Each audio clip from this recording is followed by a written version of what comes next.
Hello and warm welcome to all of you again. Today I am here with the part 10th of the chapter The French Revolution. In the previous lecture we discussed that revolution and everyday life. In the topic we discussed that the most important steps taken by revolutionary government was the abolition of censorship. With this, people of France, they got right to freedom of speech and expression. They started to write their views in books, magazine, newspaper, and their ideas of freedom and equality spread not only into the town of France but also into countryside. Today we are going to discuss about rise of Napoleon Bonaparte and legacy of the French Revolution. So first we will look about the rise of Napoleon Bonaparte. In 1804, Napoleon Bonaparte crowned himself as Emperor of France. He set out to conquer neighboring European countries, dispossessing dynasties and creating kingdom where he placed members of his family. In 1804, Napoleon Bonaparte came into power as a ruler of France.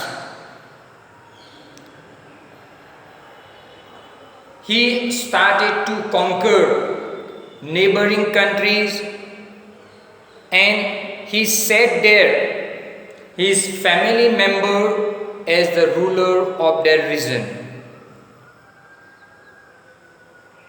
When he started to conquer neighboring country, he dispossessing dynasties. Dynasties means, as I told you, in most part of the world in those days, emperor system was there. Monarchical form of government was there. So he dispossessing these dynasties, and when he got the control of this region, he put his family member as the ruler of this region. Napoleon showed his role as a modernizer of Europe.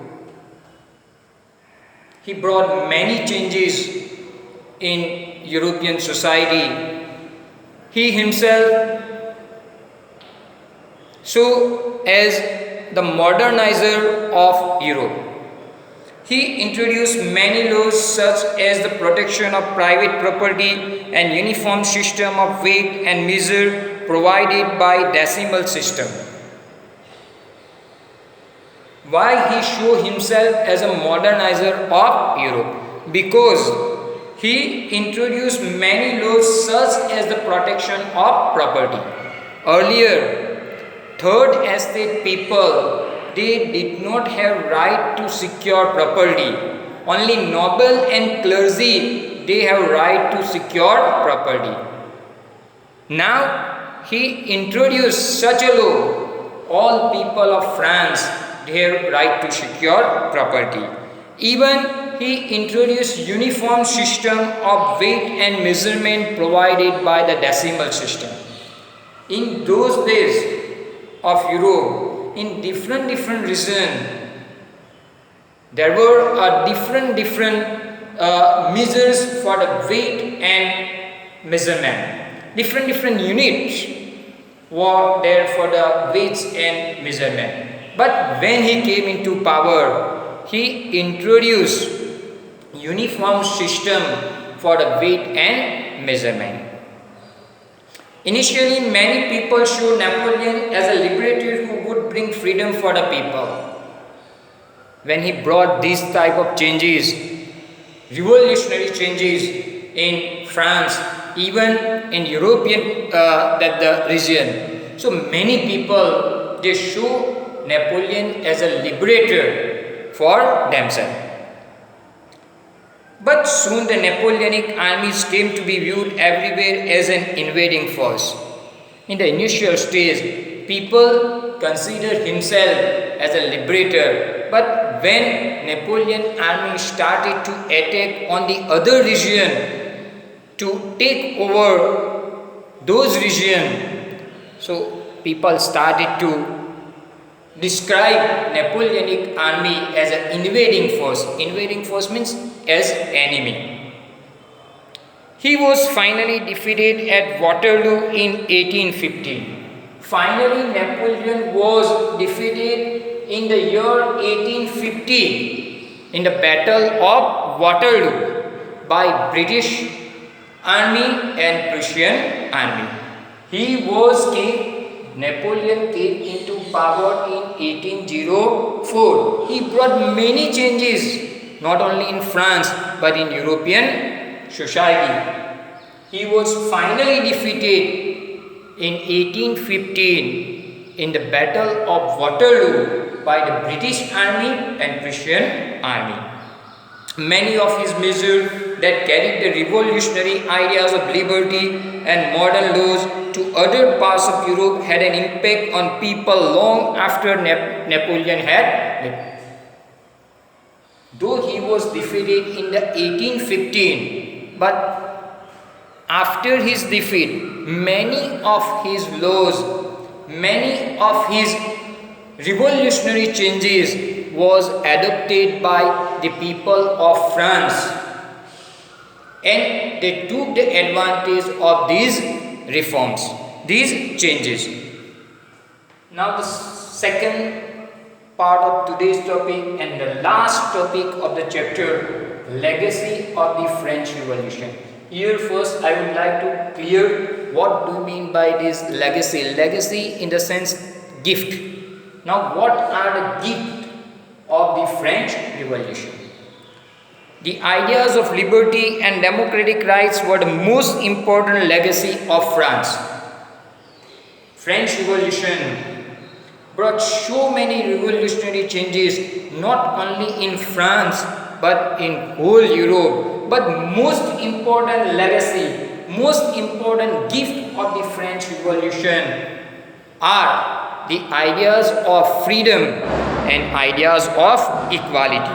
These two are the most important gift, ideas of liberty and ideas of democratic rights, equality. These are the most important gift of the French Revolution to whole world.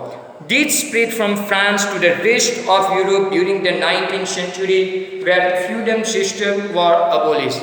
And these ideas of liberty and democratic rights spread from France to the rest part of the Europe in 19th century. And in this region, feudal system, earlier feudal system was there. This feudal system were abolished because of this idea of liberty and because of these ideas of democratic right. Colonized people were reworked the idea of freedom from bondage into their movement to create sovereign nation state. Tipu Sultan and Ram Mohan Roy are two examples of individuals who responded to the idea coming from revolutionary France. So here